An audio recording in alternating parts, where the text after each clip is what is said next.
It's a long and involved story, which I'm quite happy to tell you.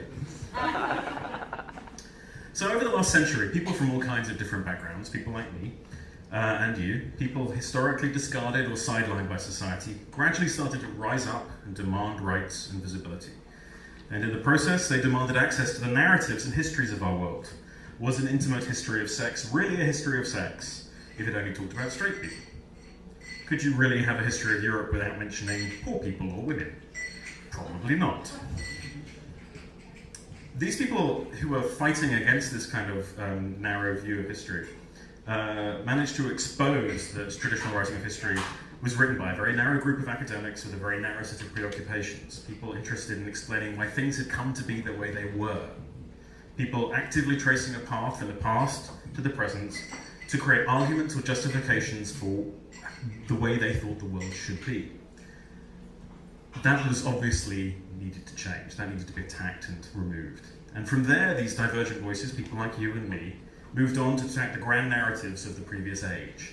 Everything from manifest destiny and the civilizing West and the natural superiority of some races, Victorian morality and appropriate sex, all the way through to capitalism and communism.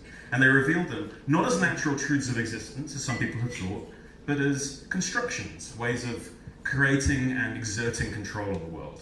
And having done that, those people, they fought for a pluralization of voices, a rejection of those grand narratives, a re-examination of the role of history itself. Churchill had said history was written by the victors, but this new generation believed that it should be revised and expanded and criticized and opened up to everyone. And this new approach to history was just one of the narratives that collectively challenged all our assumptions and orthodoxies to the extent that we even began to question the ground on which we stood. Derrida and deconstruction, post-structuralism, postmodernity, fascinating ideas that pulled our thinking away from the physical, the directly political, into the world of language and discourse, where thousands of voices and ideas resonated and competed and intermingled with one another endlessly through a realm of symbol and concept. We seem to be moving into an environment composed purely of voices, brands, and narratives, somehow mixed with the numinous and the magical. And that was before the internet turned up with its new set of promises and dreams. Universities were full of people aspiring to sort of philosophical singularity or rapture, eager to shed the fixed, stolid ideas of the generations that came before them, combust into intellect and embrace the divine, thaumaturges. And somewhere in the middle of all these discussions, believing in truth, that things actually happened, that there are facts, that argument can be made on evidence, that having a strongly held belief is not enough to define public policy, somehow truth became unfashionable. And the graduates of our universities went out into the world with new skills and techniques to interrogate the world with, and a slightly woolly sense of the value of everyone's voice, and a deep suspicion of anyone trying to argue for the real, the true, the solid, and the definitive. And they looked at the world through an ironic distance, enjoying things or critiquing them at arm's length as if they weren't quite real. And slowly, and horrifyingly, in the background, political operators from every party and background spotted the power of some of these ideas that had the power to destroy and destabilize cultures. Perhaps they even believed in them, and they cherry-picked the most potent, and they started to employ them without mercy. Today, it looks to me as if great swathes of our public institutions, politicians and media, academics and public intellectuals have given up on truth and see no value in sincerity. For them, sincerity is simply arguing strongly for what you believe, but it's belief unsupported by facts. It's in defiance of knowledge or information, belief that rejects truth. How can a politician be considered sincere when they deny climate change, when confronted with massive evidence from reputable sources, that you choose to go instead with what your gut says? That's a person with no respect for truth. And if you no longer believe in truth, then how can you be sincere? And our press too are not sincere when they dredge the muttered effluvia of our representatives for materials with which they can manufacture controversy. They're not sincere when they present a debate between two sides of an argument that only truthfully has one side. They're fabricating conflict. They're doing it for spectacle. They have no respect for truth. And when you see the experts that you get to read in opinion pages and on TV, they're all representatives or advocates of political parties because that's how you get balance now. There's no longer a belief in the impartial expert who could present an argument fairly. Everyone is biased now. No one is trustworthy. With such beliefs, how can they be sincere? That poisonous imp who took over from Larry King on American television, a big presence in my country, has expressed on a number of occasions that news is just another branch of the entertainment industry. Perhaps he finds that a depressing thought. Perhaps he's gone with it because he thinks it's inevitable. Perhaps he thinks that's just the way the world works now. The best story wins. To me, that's the larger crime, a declaration that truth is now just a trellis on which you grow your stories, unless that is they reach a point when they're capable of supporting themselves. What I do for a living is to try and work out the shape of the near future.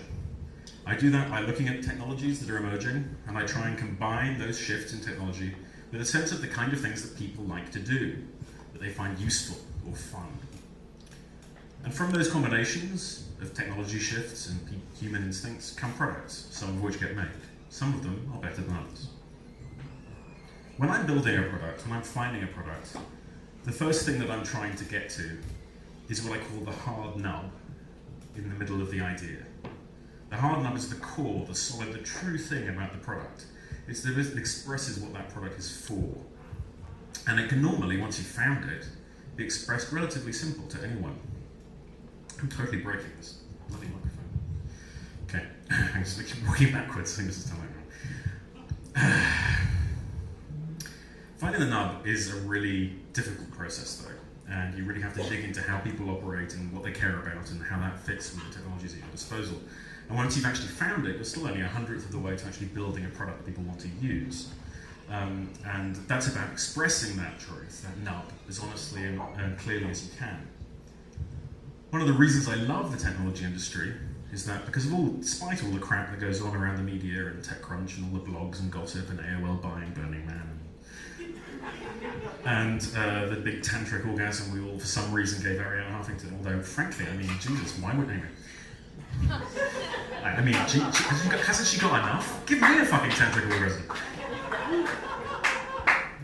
But for all of that, and all the bloody corporate speak that we all had to deal with in these various places, you know, corporate speak being an active attempt to mine all potential meaning from any sentence to avoid liability.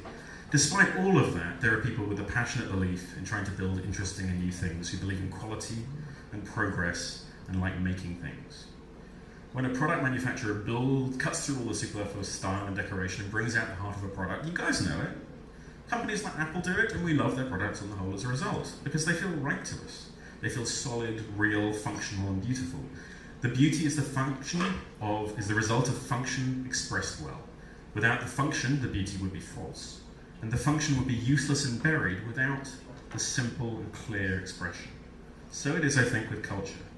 Without a commitment to truth, our words are hollow. Without an attempt to express the truth honestly and openly, our arguments remain cheap and false. So what do I believe in? I believe in a new sincerity, and I want you guys to help me make it happen very slowly. All these things happen very slowly. It's a belief and a commitment to truth. It's arguing for truth, not aggressively as a weapon, but in order to illuminate. It's thinking critically, it's being fair. It's being open to having our own ideas questioned and to incorporate what we learn into our worldviews. And it's holding public figures and journalists to the same standards. It's about attempting to abandon ironic detachment and embarrassment and embracing the world for what it is in all its wonder. But most importantly, it's about abandoning the idea that the truth is something bendable, flexible, relative, and unreal. It's not something that everyone has their own particular, special, equally appropriate version of. It's much more than that. It's one very real, beautiful thing, unfathomable in scope, unknowable in its totality, revealed in part only by the combinations of billions of perspectives and the employment of our minds. That beauty and wonder is something that we all deserve access to, and which enriches everyone. It's the keystone of our civilization, and there is nothing more important. And I mean that sincerely.